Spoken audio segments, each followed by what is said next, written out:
you can latch the latch by pulling down the S0 switch to 0. It counts when it is 5 volts, when it is in the up position away from you, and it latches when it is at 0. That is the S0 switch. Notice that the count on the board is stuck at 9, and the other one, the counter, is still continuing to count. So if we put our finger on the S0 and push it forward, it jumps to whatever the count is and continues to count along with the other counter.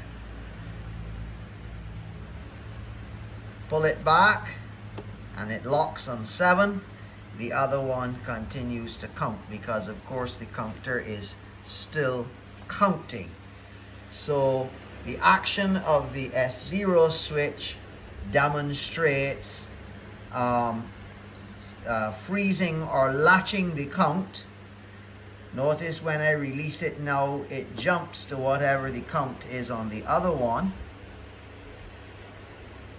And the other switch, S1, when it goes to 1, resets the count to 0 and holds it there. As you can see, it is at 0 on both of them.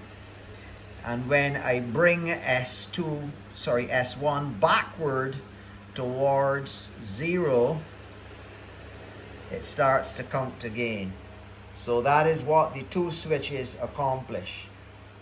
And once again, we have this IC acting as a BCD counter, binary coded decimal 0 to 9 in binary.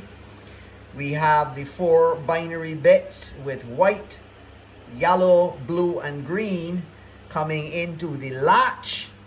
The middle one here is the latch. This is a 7475 latch. And then we have the blue, yellow, white, and green coming out of the latch and going to the decoder. The 7447 is a binary to decimal decoder.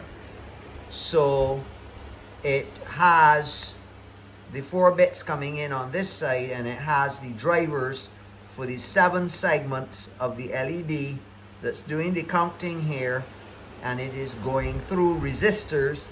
The yellow IC is actually a resistor bank with 8 resistors to buffer the current, and this here is called a 7-segment readout.